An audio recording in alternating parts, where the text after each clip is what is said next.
In the winter darkness of December 30th, 1884, Walter K. Hall's household on West Pecan Street should have been settling into the quiet hours before the new year.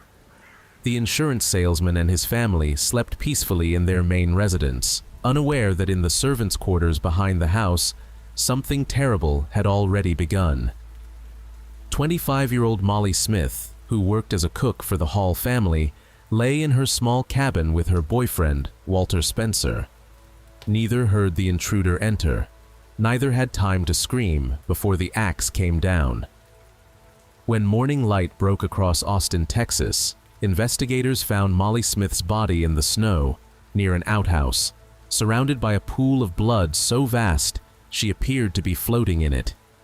Her head bore a gaping axe wound that had split her skull. Stab wounds covered her chest, abdomen, legs, and arms. Walter Spencer lay inside the cabin, alive but badly injured, unable to identify their attacker. The brutality shocked Austin's citizens, but few could have imagined this was only the beginning. Over the next 12 months, 7 more people would die in eerily similar attacks, and an entire city would live in terror of a killer who seemed to move like a phantom through the night. This is the story of America's first documented serial killer, a mystery that predates Jack the Ripper by 3 years and remains unsolved to this day. This is the story of the Servant Girl Annihilator, Austin on the verge of modernity. To understand the horror that gripped Austin in 1885, we must first understand the city itself. Just 2 decades before these murders began, Austin had been what historians describe as a rustic cowtown with a population below 5,000. The capital of Texas existed as little more than a frontier settlement, where Comanche raids remained a real threat and civilization felt tenuous at best. But by 1885, Austin stood on the verge of transformation. The city's population had swelled to approximately 14,500 residents. The arrival of the Houston and Texas Central Railroad in 1871 had begun to connect Austin to the wider world of commerce and trade. A second railroad, the International and Great Northern, reached the city in 1876, though much of Austin's trade had already begun diverting to other growing Texas cities. Still, Austin's position as the state capital remained secure. In 1872, the city had prevailed in a statewide election that settled the capital question once and for all. Perhaps nothing symbolized Austin's aspirations toward modernity more than the construction project dominating the city's skyline in 1885. The magnificent new Texas state capitol was rising on a hill overlooking downtown. After the previous limestone Capitol building burned in November of 1881, state officials had moved quickly to create something grander. The Constitution of 1876 had authorized 3 million acres of land in the Texas Panhandle to pay for construction, and architect Elijah E. Myers had won the design competition in May of 1881. By the time the murders began, workers were quarrying pink granite from Granite Mountain in nearby Burnett County, constructing a special narrow-gauge railroad just to transport the stone. The cornerstone would be laid on March 2, 1885, Texas Independence Day, with 12,000 people in attendance. Up to 1,000 laborers worked on the massive project, including controversial convict labor gangs. The building would take 6 years to complete, opening to the public in April of 1888 as a towering symbol of Texas pride. But in 1885, it stood as an unfinished promise of the modern city Austin hoped to become. Education was expanding as well. The University of Texas had held its first classes in 1883 after the cornerstone of the main building was placed in 1882. Tillotson Collegiate and Normal Institute, founded to provide educational opportunities for African Americans, had opened its doors in East Austin by 1881. St. Edward's Academy, later St. Edward's University, had been established in 1878. The Austin Independent School District organized that same year. In 1884, Robertson Hill School, one of the city's first schools for African American children, was built at San Marcos and 11th Streets. The city had numerous restaurants and hotels. Improvements included gas street lamps installed in 1874 and the first mule-drawn streetcar line in 1875.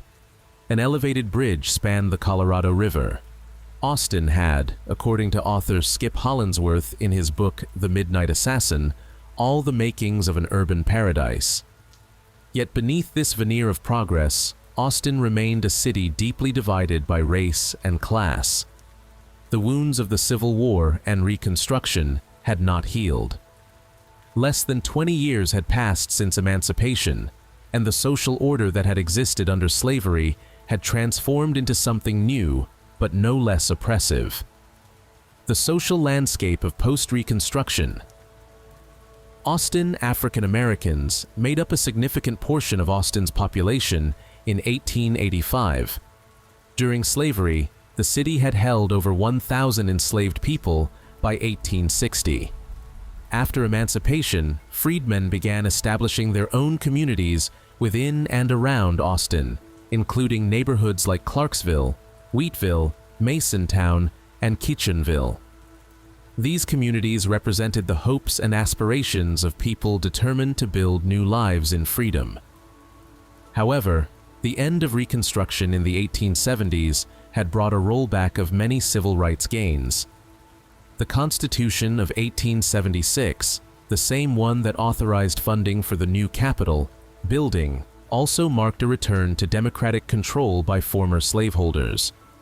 African American political representation, which had briefly flourished during Reconstruction with figures like George T. Ruby and Matthew Gaines serving in the Texas legislature, had been systematically dismantled. By 1885, laws requiring segregation were becoming more entrenched, though they would not reach their full Jim Crow severity for another decade or two. The Colored Teachers State Association of Texas would be formed that very year to unite African American educators and advocate for equal salaries and working conditions. Between 1885 and 1942, Texas would see 468 documented victims of lynching, the vast majority African American. The Ku Klux Klan, which would experience a national resurgence in the 1920s, already operated in Texas with impunity. For African American women, particularly those working as domestic servants, life meant navigating a treacherous landscape. They worked long hours in white households, often living in small cabins or rooms, separate from the main residence. Their wages were minimal, their rights virtually non-existent, and they had little recourse if they faced abuse or exploitation. They were expected to be invisible, to move through the world without drawing attention, to serve without complaint. The term servant girl itself reveals much about their status. These were not children, despite the diminutive terminology. Molly Smith was 25 years old. Eliza Shelley was approximately 30 and the mother of 3 small children. But calling grown women girls reinforced their subordinate position in society, a linguistic echo of slavery's dehumanization. This was the world in which the murders would unfold. A world where the victims' lives were already precarious, their deaths treated with less urgency than they deserved, and their killer able to operate with terrifying freedom. The pattern takes shape. The attack on Molly Smith on December 30th, 1884, established the pattern that would repeat throughout 1885. The killer had entered the premises silently, likely removing his boots to avoid making noise. The lack of dog barking, despite the presence of dogs in many yards where attacks occurred, led some to speculate about the killer's methods, with some in the African American community believing only supernatural powers could explain such stealth. Footprints left at the scene showed the killer had been barefoot. These prints would become crucial evidence, particularly because they revealed a distinctive feature. One foot appeared to have only 4 toes. The authorities kept this detail secret from the press and public. hoping it might help identify the perpetrator. The killer had used an axe found at the residence, Hall's own axe, to strike Molly while she slept. The blow to her head was devastating, but not immediately fatal. The killer then dragged her from the cabin into the backyard where the sexual assault occurred. The subsequent stabbing of her chest, abdomen, legs, and arms suggested a frenzy of violence. The killer left the murder weapon at the scene and fled, apparently changing his clothes before departing, as bloody clothing was found discarded in the residence. Walter Spencer survived, but could provide no useful description of the attacker. He had been struck from behind and rendered unconscious almost immediately. For over 4 months, Austin held its breath. Police investigated, but found no suspects. The brutality of Molly Smith's murder suggested a deeply disturbed individual, but without modern forensic techniques, without fingerprinting, which would not be invented for another 7 years, investigators had little to work with beyond eyewitness accounts and physical evidence like the footprints. Then, on May 7, 1885, the killer struck again. Eliza Shelley worked as a cook for Dr. Lucien B. Johnson, who lived in a neat cottage on the corner of San Jacinto and Cypress Streets in the southern part of the city. The 30-year-old mother of 3 small children lived in a small cabin behind the house, separated from the main residence by a fence and a gate. On the morning of May 7th, Dr. Johnson returned home from the market to find his wife shaken and terrified. They discovered Eliza Shelley dead in her cabin, her head nearly split in 2 by an axe. The gaping wound over her right eye had exposed her skull. The weapon was found nearby. The Austin Daily Statesman reported the details with increasing alarm. 2 murders with such similar characteristics could not be coincidence. The victims were both African-American domestic workers. Both had been attacked while sleeping. Both had been killed with axes found on the property. Both attacks had occurred in the dead of night without witnesses. Just 16 days later, on May 23rd, the killer struck again. Irene Cross lived on East Linden Street, just across from Schultz Garten, one of Austin's oldest establishments. The servant was found with multiple stab wounds and what a reporter described as looking like she had been scalped. The violence was escalating. The city responds. By late spring of 1885, panic began to spread through Austin's African-American community. 3 women, all servants, all attacked in their beds at night, all killed with horrific brutality. The pattern was unmistakable. Someone was hunting servant girls. The Austin police force, small and poorly equipped by modern standards, struggled to make sense of the crimes. They had no experience with this type of killer. The concept of a serial murderer, someone who killed repeatedly for psychological gratification rather than material gain, did not yet exist in law enforcement vocabulary. That term would not be coined until the 1970s. During the spring and summer of 1885, numerous attacks and attempted attacks occurred beyond the confirmed murders. In March, 2 Swedish servants were attacked at the home of Colonel J.H. Pope on Guadalupe Street and College Avenue. The women claimed someone knocked on their door, then fired a shot through the window, grazing one girl's neck and hitting the other in the shoulder. A German servant girl was hit on the head with a stone when she refused to give money to a man who broke into her quarters. Police received countless reports of violent home invasions and suspicious activity. The community lived in mounting fear. African-American residents took extraordinary precautions. Men stayed up all night to guard their families. Women refused to sleep alone. The social fabric of the city began to fray under the strain of collective terror. During this period, a young writer named William Sidney Porter lived in Austin, working various jobs, including as a bank teller at the First National Bank of Austin. Porter would later become famous under his pen name O. Henry, writing hundreds of beloved short stories, including the gift of the Magi.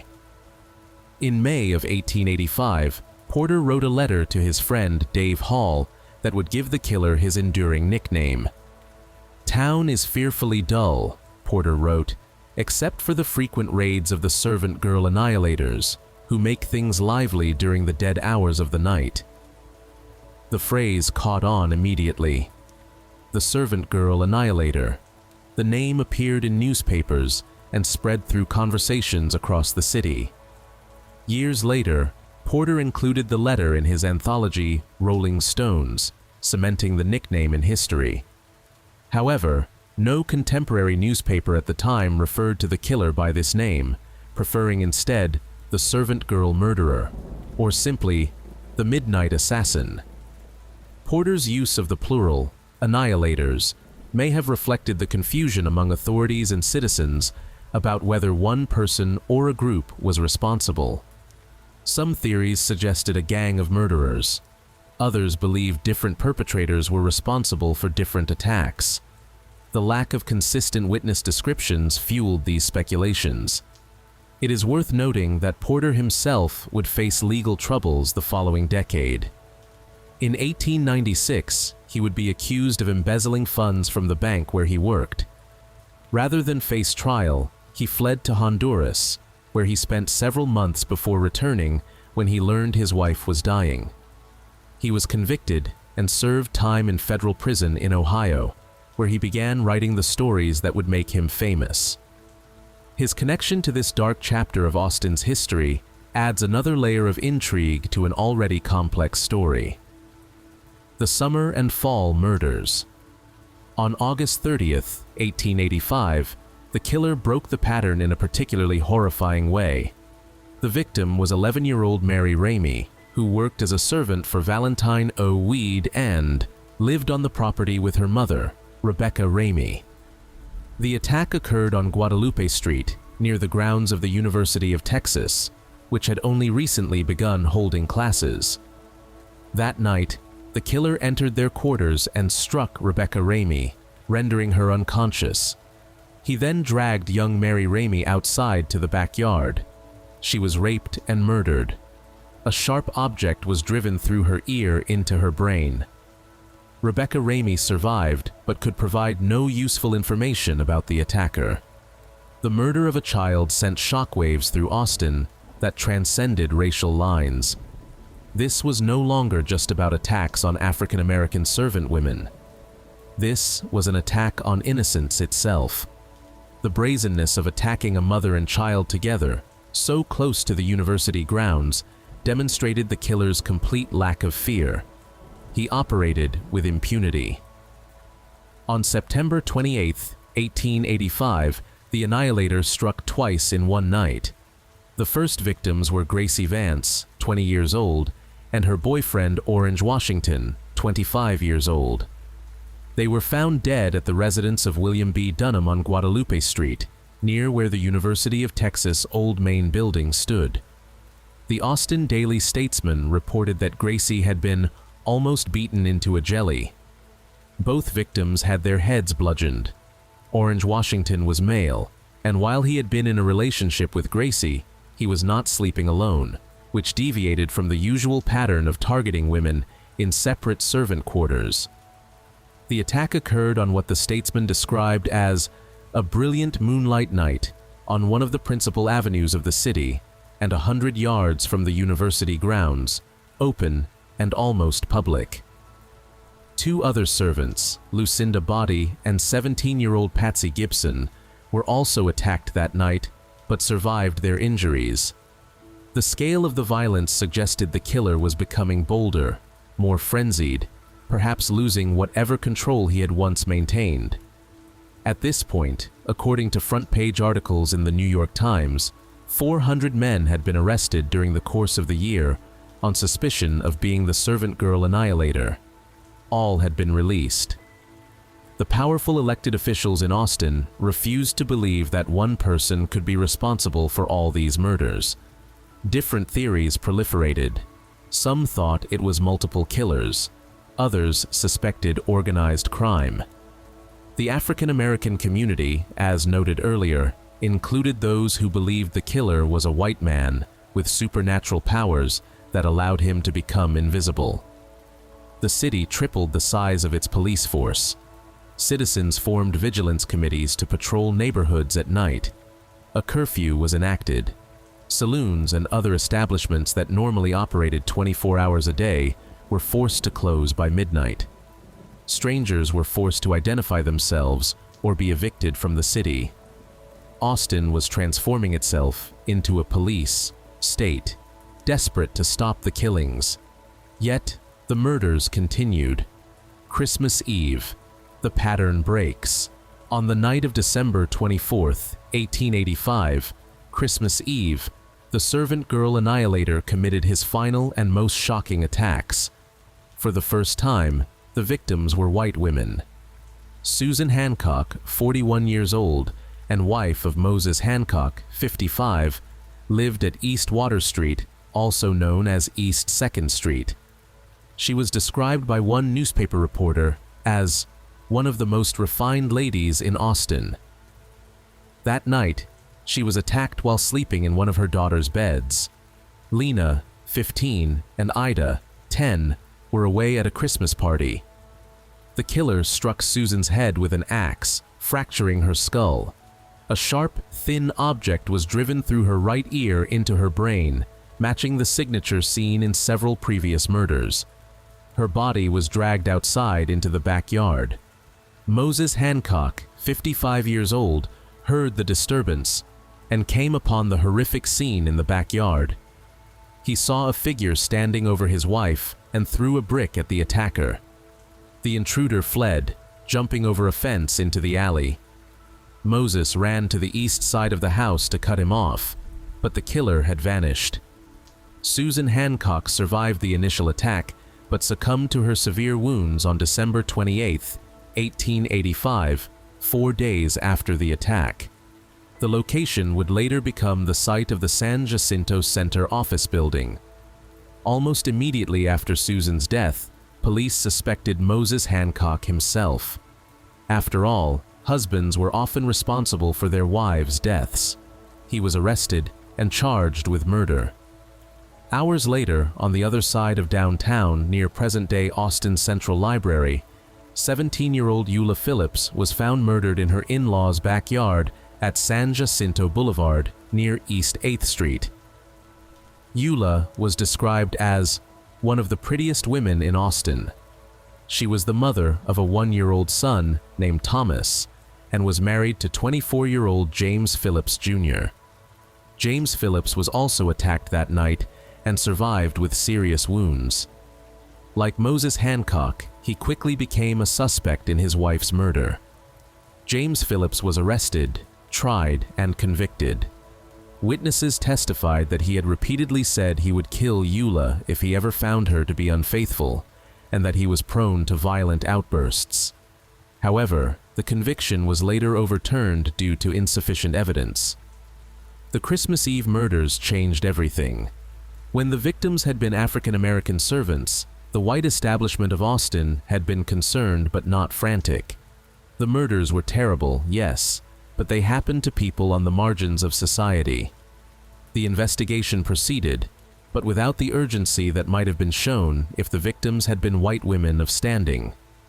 Now, 2 white women had been attacked, with one dead immediately and the other gravely wounded and dying. Susan Hancock, refined and respectable, would succumb to her injuries days later. Eula Phillips, young and beautiful, was already gone. Suddenly, no one was safe. The terror that had gripped the African American community for a year now spread to the entire city. According to reports, when word of the double Christmas Eve massacre spread, men raced from their homes, bordering on frenzy. Queues formed at gun shops in Austin. Supplies of new weapons soon ran out. On Christmas Day, more than 500 city and business leaders, lawyers, doctors, and clergymen met to devise a plan.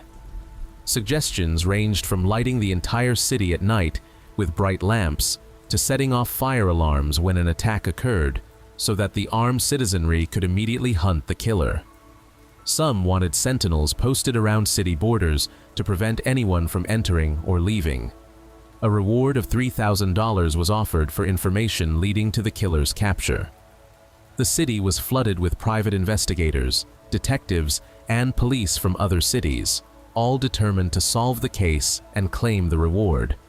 But none of these measures proved necessary. After the Christmas Eve murders, the killings stopped. The Servant Girl Annihilator, whoever he was, vanished. The suspects: Nathan Elgin. For over a month, Austin waited in tense anticipation for another attack. The police presence remained heavy. Patrols continued through the night. Citizens remained armed and vigilant. But no new murders occurred. Then, on February 8, 1886, a violent incident took place that would provide the first real break in the case, though its significance would not be immediately recognized. Dick Rogers owned a saloon in downtown Austin.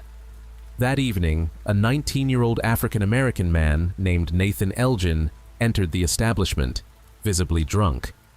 A young woman was present, and Elgin, in what witnesses described as a sudden rage, grabbed her and began dragging her toward the door. The woman screamed. Rogers and other patrons tried to intervene. Elgin managed to drag the woman outside and into a nearby house. Police officer John Bracken arrived on the scene and followed Elgin into the building.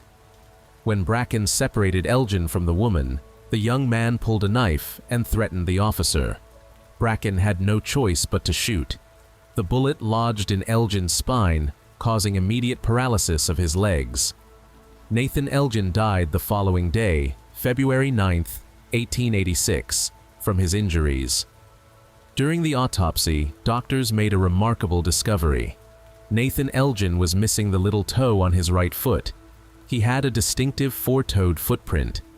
This was the same distinctive footprint found at multiple murder scenes, including the attack on Mary Ramey and her mother, Rebecca.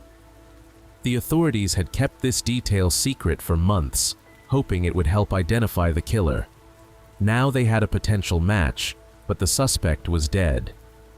The circumstances surrounding Nathan Elgin's death and his potential connection to the Servant Girl Annihilator murders raise many questions.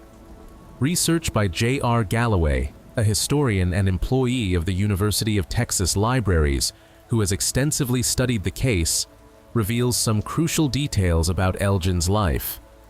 According to the 1880 census, Nathan Elgin worked as a servant. By 1885, during the time of the murders, he was employed as a cook at Simon's Restaurant, one of the most upscale restaurants in Austin. Simon's was located at the corner of Pecan Street, which would later be renamed 6th Street and Congress Avenue. This address placed Elgin directly in the heart of the zone where most of the murders occurred. Geographic profiling, a modern technique used by criminal investigators, involves analyzing the locations of crimes to determine where the perpetrator likely lives or works. When the History Detectives television program examined this case in 2014 using geographic profiling, they created a map showing the probability zones where the killer most likely lived or worked. Nathan Elgin's workplace at Simon's Restaurant fell within the top 1% hot zone of probability. He had intimate knowledge of the neighborhoods where the attacks occurred. Furthermore, Nathan Elgin had a documented history of violent threats. In 1882, he wrote a note to Deputy Sheriff John Rainey that threatened to whip, destroy, and kill the said officer on sight. The Austin Daily Statesman mentioned him in 1881 for fighting with another man near the governor's mansion. This was not a mild-mannered cook who suddenly snapped. This was someone with a pattern of violent behavior. Elgin fits the profile developed by modern criminal profilers who have examined the case. The killer was likely a young African-American male in his early 20s. He would have been familiar with the area, knowing the layouts of properties, which homes had dogs, which doors were typically left unlocked, and the safest routes for quick escape. He would have been someone who could move through these neighborhoods without drawing undue attention. As a cook and former servant, Elgin would have fit this description perfectly. The timing is also significant. The last Servant Girl Annihilator murder occurred on December 24, 1885. Nathan Elgin died on February 9, 1886, less than 2 months later. No more servant girl murders occurred after his death. The murders stopped precisely when this suspect, with the distinctive four-toed footprint, was no longer alive. During the 1887 trial of James Phillips for the murder of his wife Eula, Sheriff Malcolm Hornsby testified about Nathan Elgin. Hornsby revealed that after Elgin's death, a plaster cast had been made of his foot. This cast corresponded to footprints found not only at the Ramey murder scene, but also at the Phillips murder scene. The authorities had physical evidence linking Elgin to at least 2 of the murders. This testimony raises a troubling question. If the authorities knew about this connection, why did they not reveal it publicly?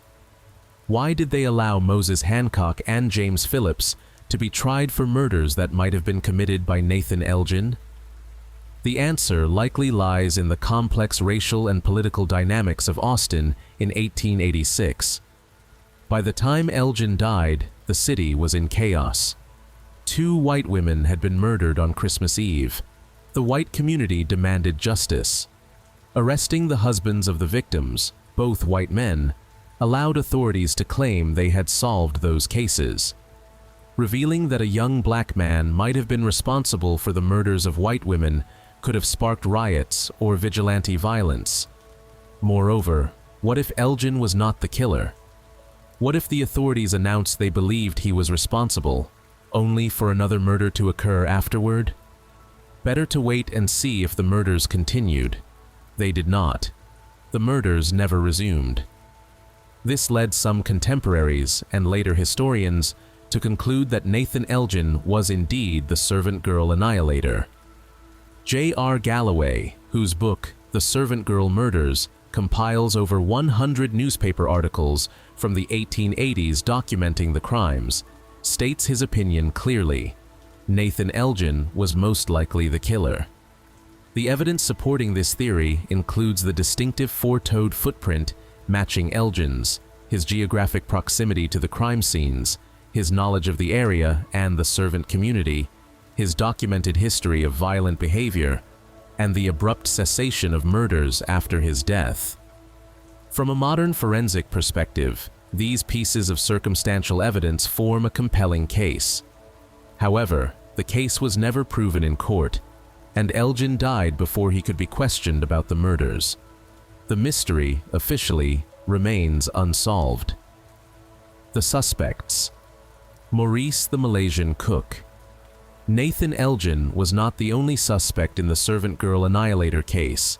In fact, at the time, another theory gained significant traction, one that would connect the Austin murders to an even more famous series of killings. In November of 1888, 3 years after the Austin murders ended, London was gripped by terror. A killer who would become known as Jack the Ripper was murdering and mutilating prostitutes in the Whitechapel district. The brutal nature of these crimes, the surgical precision of some of the mutilations, and the killer's ability to evade capture made international headlines. As newspapers around the world reported on the Whitechapel murders, some observers began noting similarities to the Austin killings. Both series of crimes targeted vulnerable women. Both involved horrific mutilation. Both killers moved through the night with seeming invisibility. Both crime sprees ended as abruptly as they began. The Atchison Daily Globe in Kansas and the Austin Daily Statesman in Texas drew connections between the two cases. An article from November 16, 1888 stated that a very curious circumstance has been discovered here bearing on the London woman murders, and which strengthens the opinion entertained by many that the Whitechapel murderer is identical with the assassin that killed 8 women in 1885. The article went on to reveal that a Malaysian cook named Maurice had been employed at the Pearl House Hotel in Austin during 1885. The Pearl House was a small hotel located near the foot of Congress Avenue, opposite the railroad depot. This location was significant because most of the Servant Girl Annihilator victims lived in the immediate neighborhood of the Pearl House. Susan Hancock and her husband Moses lived within 1 block of the hotel. Mary Ramey and several other victims lived nearby. A reporter from the Daily Statesman investigated and confirmed that a Malaysian cook calling himself Maurice had indeed worked at the Pearl House in 1885. He left Austin sometime in January of 1886, just weeks after the Christmas Eve murders. The timing appeared suspicious. The last Austin murders occurred on December 24, 1885. Maurice left in January of 1886. The murders stopped. Then, in 1888, Jack the Ripper began his killing spree in London. Adding weight to this theory, the London Times reported in October of 1888 that authorities were investigating a Malaysian cook who worked on ocean vessels. This cook had allegedly threatened to kill Whitechapel prostitutes. According to a witness named George Dodge, who was interviewed by Scotland Yard in August of 1888, he had met a Malaysian cook named Maurice who carried a knife and said he had been robbed by a woman of bad character, and that unless he found the woman and recovered his money, he would murder and mutilate every Whitechapel woman he met. The name Maurice appears in both cases. The occupation of Malaysian cook appears in both cases. A man matching this description threatened to murder women in Whitechapel after having worked in Austin during the time of the Servant Girl Annihilator murders. To believers in this theory, the evidence seemed clear.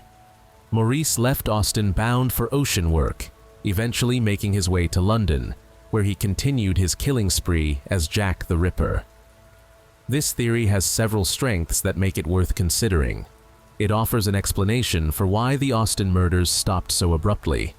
If Maurice left town, the killings would naturally cease in that location. It provides a named suspect with documented connections to both crime scenes.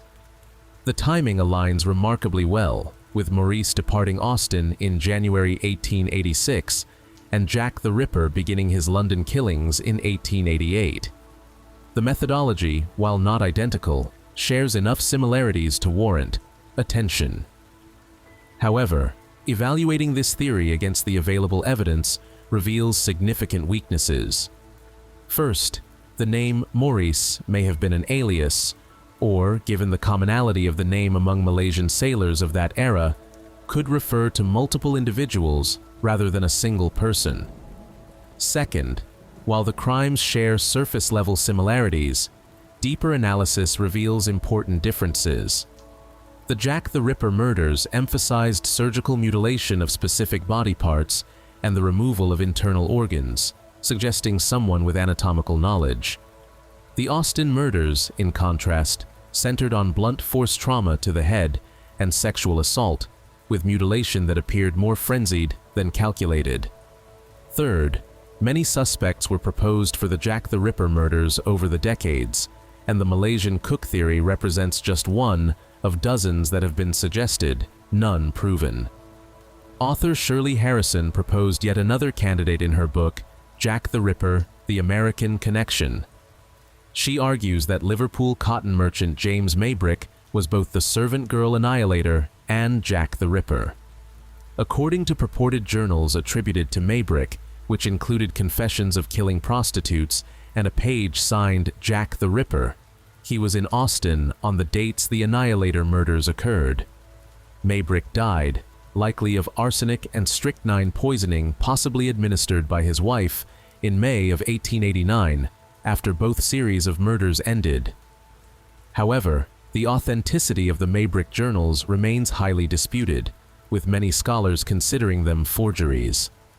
The connection between the Austin murders and Jack the Ripper captures the imagination, but it remains speculative.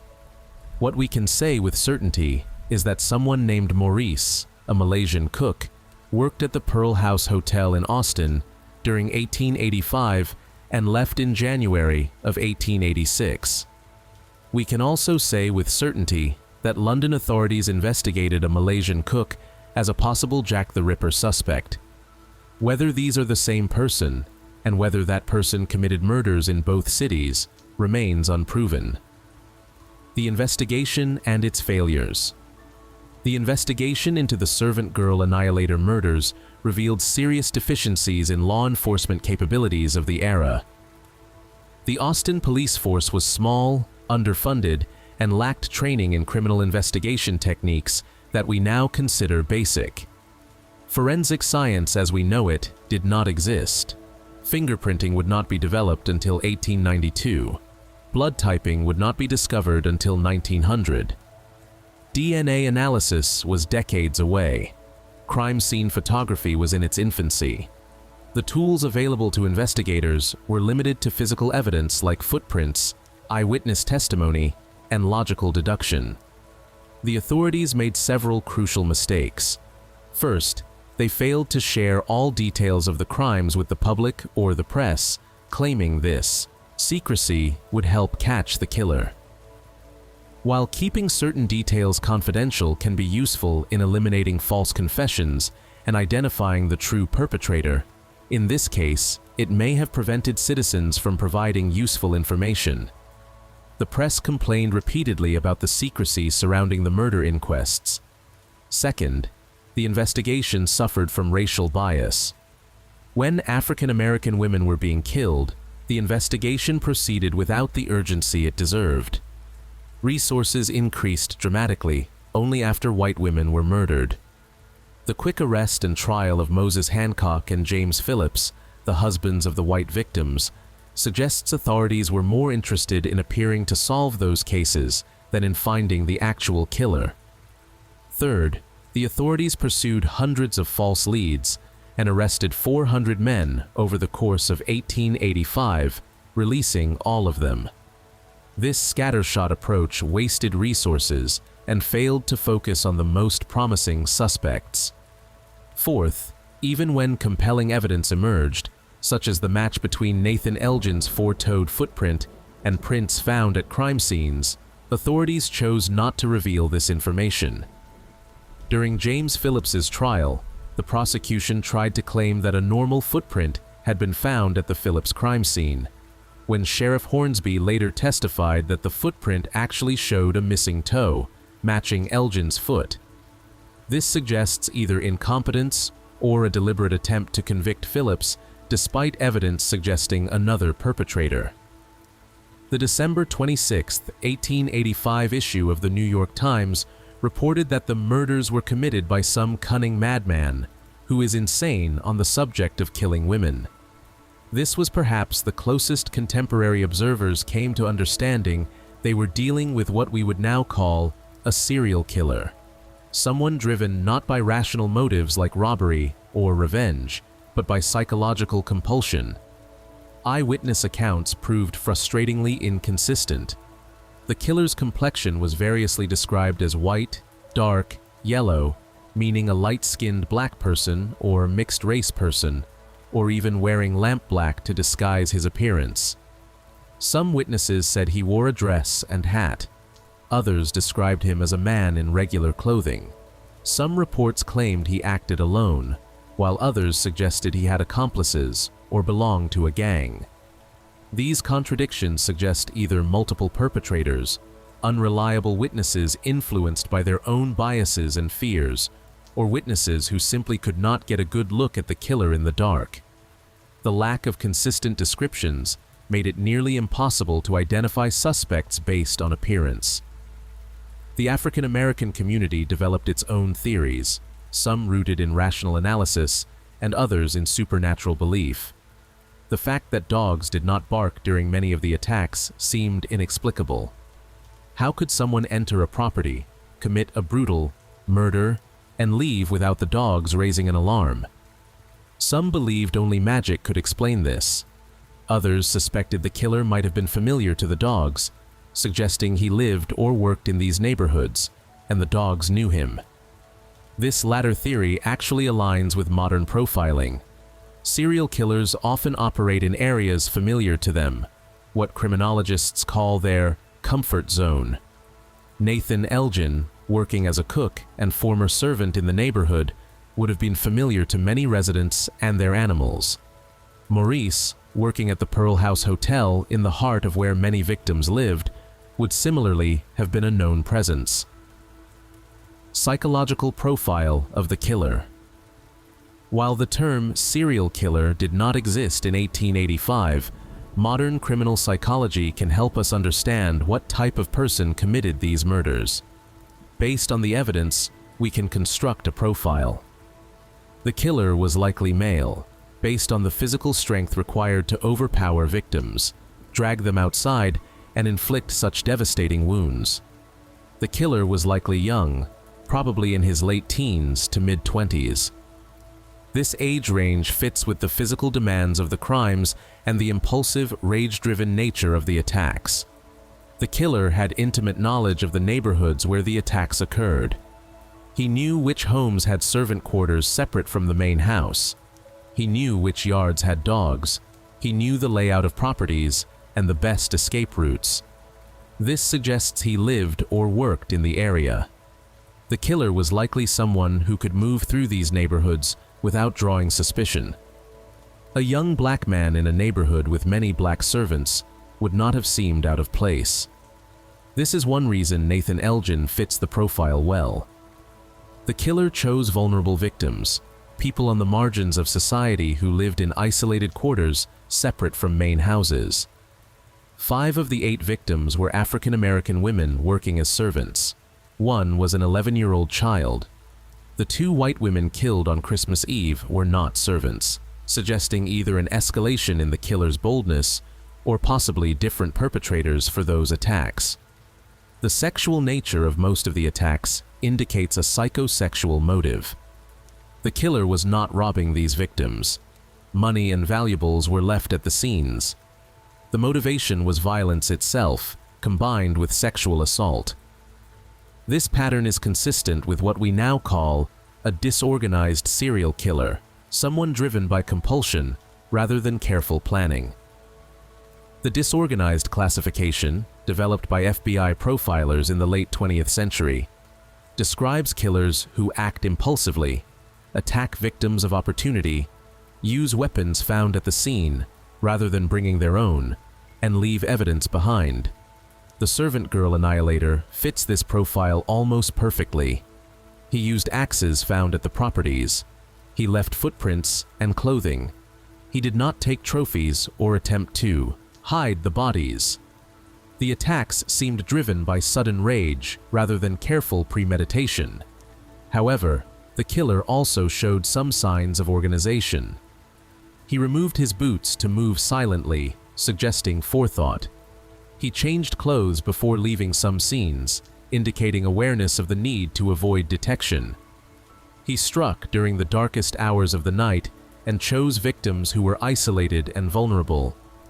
This mix of organized and disorganized characteristics suggests someone with some planning ability, who nonetheless lost control during the actual attacks. The escalation pattern is significant. The first victim, Molly Smith, was attacked with an axe and stabbed.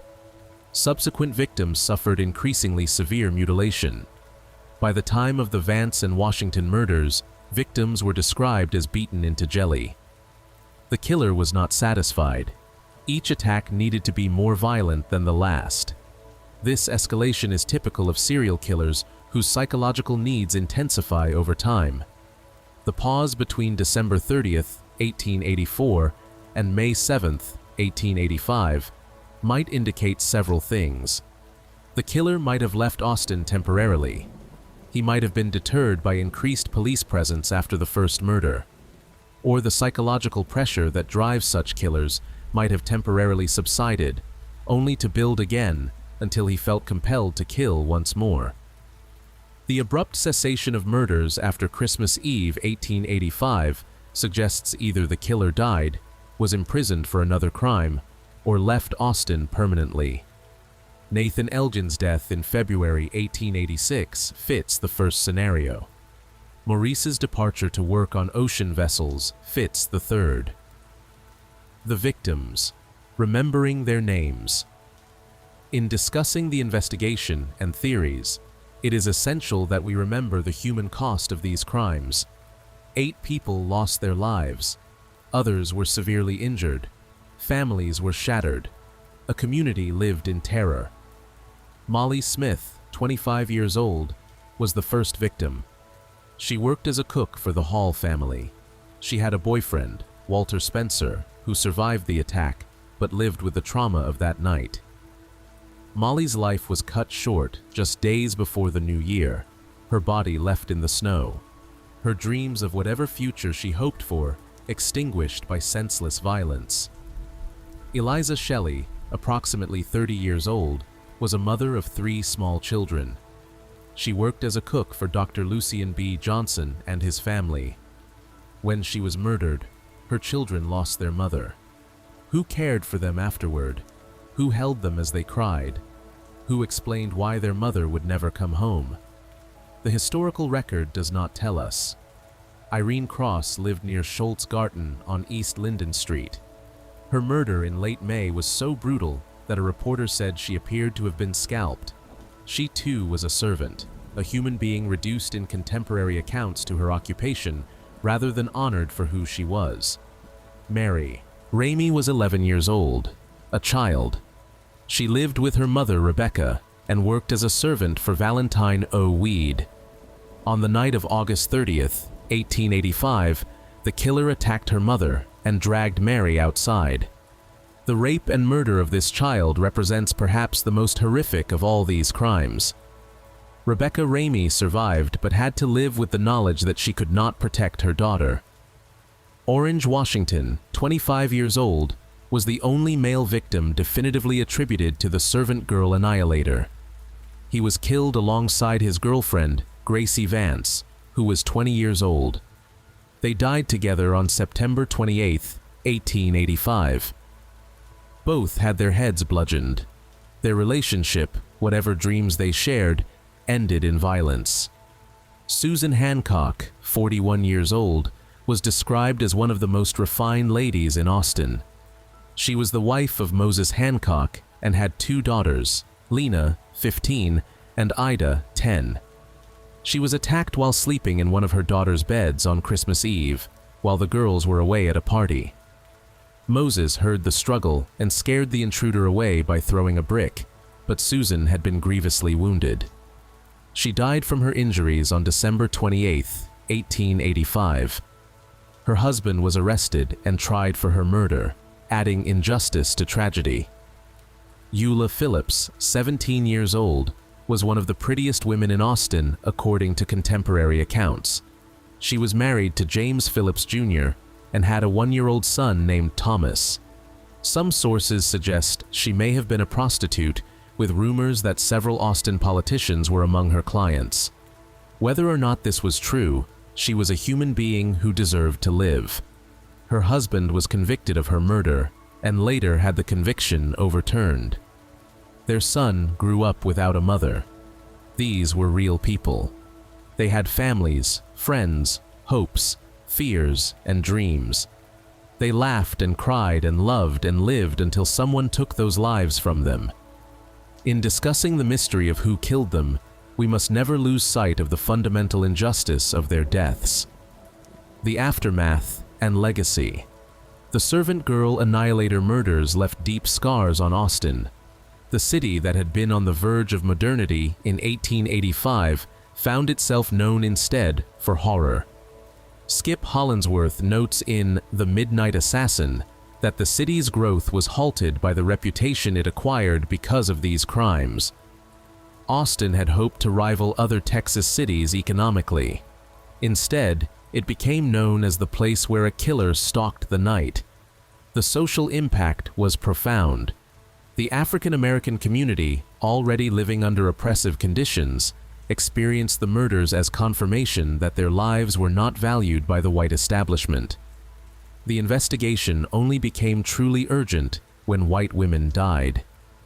This sent a clear message about whose lives mattered in post-Reconstruction Austin. The murders also exposed deep divisions within the city.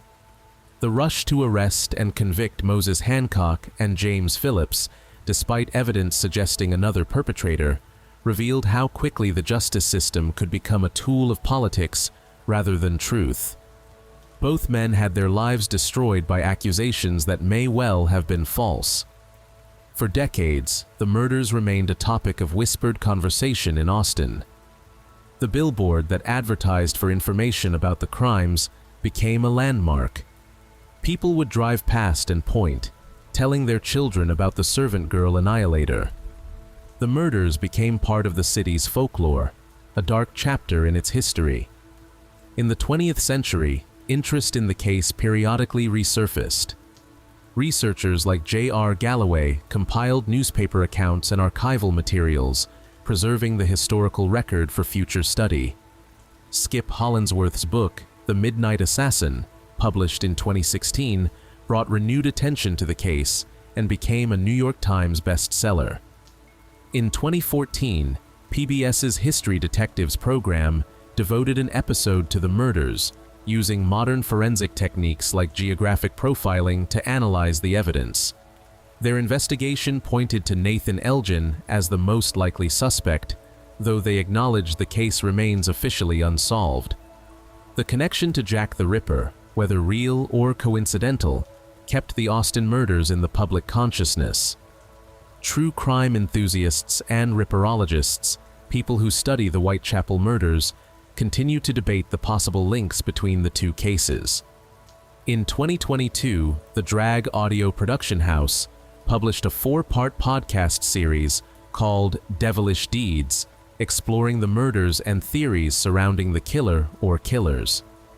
The physical locations where the murders occurred have all been transformed by time.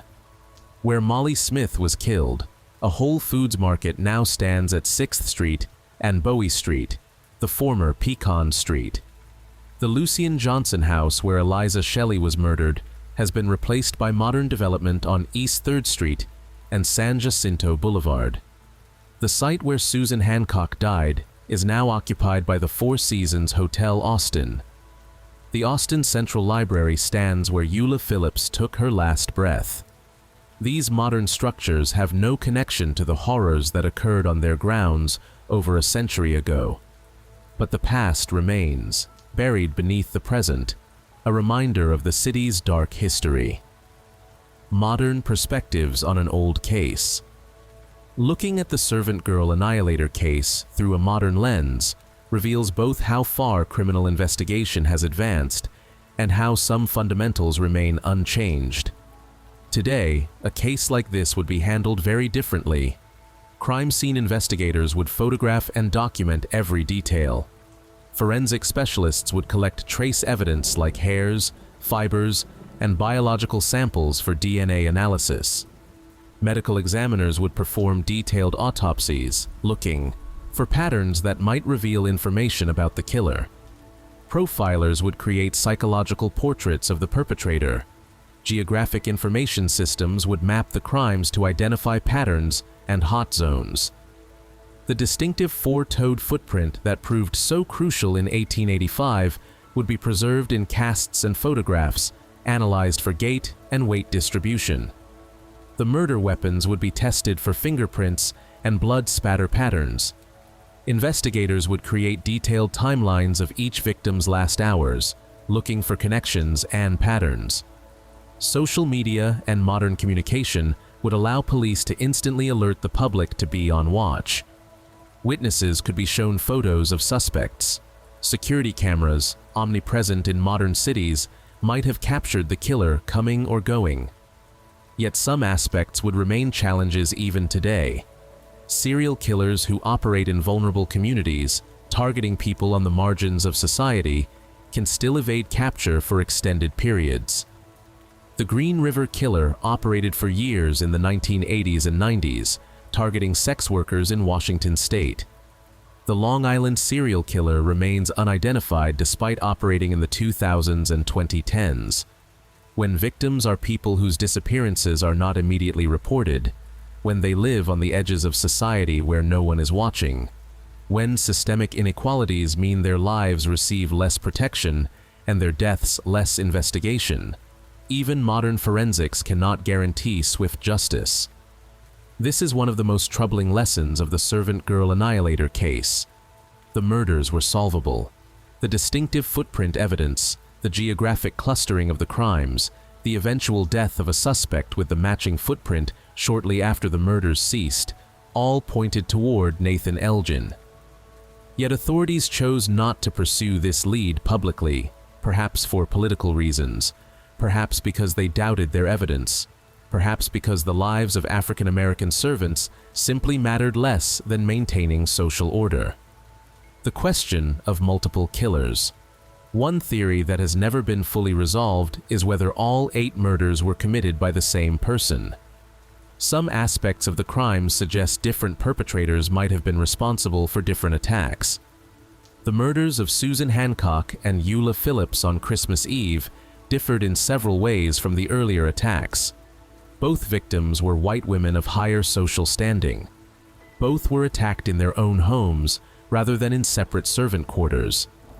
Both attacks occurred on the same night, but in different locations, suggesting either extreme boldness or 2 different killers operating simultaneously. Moses Hancock and James Phillips, the husbands, were considered credible suspects at the time. Both were convicted, though Moses Hancock was acquitted on appeal, and James Phillips's conviction was overturned. Is it possible that these 2 men did kill their wives, and that those murders were copycat crimes inspired by the earlier Servant Girl Annihilator attacks? This theory would explain why the pattern changed on Christmas Eve. It would explain why both husbands appeared suspicious. It would explain certain inconsistencies in methodology. However, Sheriff Hornsby's testimony about the 4-toed footprint found at the Phillips murder scene argues against this theory. If Nathan Elgin's distinctive footprint was present at the Phillips crime, then either Elgin killed Eula Phillips or someone planted false evidence. Given that Elgin died shortly after without being publicly named as a suspect, the false evidence theory seems unlikely. The early murders, from Molly Smith through Gracie Vance and Orange Washington, show remarkable consistency. All victims were attacked at night while sleeping. All involved axes or similar weapons found on the property. All showed evidence of the killer dragging bodies outside. Most showed signs of sexual assault. The footprint evidence links at least 2 of these scenes. These attacks appear to be the work of one person. The most likely scenario is that one perpetrator, probably Nathan Elgin, was responsible for most or all of the attacks from December 1884 through September 1885. The Christmas Eve murders present more ambiguity. They might represent an escalation by the same killer, emboldened by months of success, or they might have been committed by the husbands, or they might even have been the work of yet another perpetrator. Without definitive evidence, we cannot know for certain. The mystery remains. Unanswered questions.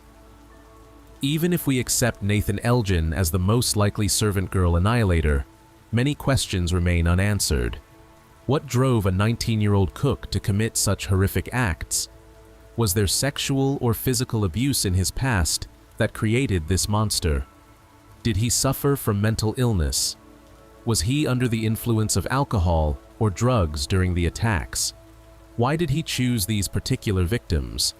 Was it truly random opportunism? Or did he select them for reasons we cannot discern? Did he know some of them personally? Did he harbor rage toward women, toward servants, toward the African American community, or toward society in general? Why did he remove his boots before attacking? Was this a practical consideration to move silently, or did it have some psychological significance? The bare footprints left behind became his signature, the clue that would eventually point toward him. Did he not realize he was leaving evidence, or did he not care? What was he feeling when he woke up the next morning after killing someone? Did he feel remorse, satisfaction, fear? Did he relive the attacks in his mind? Did he go about his work at Simon's restaurant serving meals and preparing food, all while carrying the secret of what he had done the night before? And perhaps, most troubling, if Nathan Elgin was the killer? Why did the authorities not reveal this to the public? Sheriff Hornsby clearly knew about the connection between Elgin's footprint and the crime scenes. Why keep this secret? Were they concerned about racial tensions? Did they want to protect the convictions of Moses Hancock and James Phillips? Did they fear they might be wrong? If Maurice, the Malaysian cook, was the killer, a different set of questions emerges. How does a cook working at a hotel in Austin, Texas, end up as a suspect in the Jack the Ripper murders in London? What happened during those 3 years between 1886 and 1888?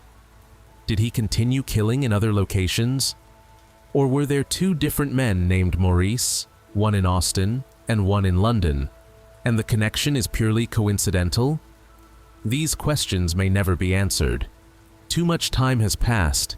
The witnesses are long dead. The physical evidence has been lost or destroyed. The case files, if they still exist, lie forgotten in some archive. Conclusion: the shadow of the Servant Girl Annihilator. The Servant Girl Annihilator murders represent a turning point in American criminal history. These killings, occurring from December 1884 through Christmas Eve 1885, marked one of the first documented examples of serial murder in the United States. They preceded Jack the Ripper by 3 years. They occurred 75 years before the term serial killer would be coined by law enforcement. The city of Austin, poised on the verge of modernity with its growing population, new railroad connections, and ambitious Capitol-building project, found itself thrust into international notoriety for all the wrong reasons. 8 people died. Countless others were attacked and injured. An entire community lived in terror. The investigation revealed the limitations of 19th century law enforcement and the pernicious effects of racial inequality. African American victims received less attention and less protection than white victims. Political considerations influenced prosecutions. Evidence pointing toward the most likely suspect was suppressed or ignored. Nathan Elgin remains the most probable perpetrator based on the evidence. His distinctive 4-toed footprint matching prints found at crime scenes, his geographic proximity to the murders, his documented history of violence, and the cessation of killings after his death all point toward his guilt. Yet he was never charged, never tried, and died before anyone publicly named him as a suspect. The alternative theory connecting the Austin murders to Jack the Ripper through the Malaysian cook Maurice captures the imagination, but rests on speculative connections. It is possible, but possible is not the same as proven. What we know with certainty is that someone stalked the streets of Austin during 1885, bringing death and terror to vulnerable people living on society's margins. We know that most of the victims were African American women working as domestic servants, people whose lives were difficult and whose deaths were initially not treated with the urgency they deserved. We know that a city transformed itself into a police state in an attempt to stop the killing. We know that the murders ended as abruptly as they began. The Servant Girl Annihilator, whoever he was, vanished into history. But the shadow of his crimes remains. The victims remain.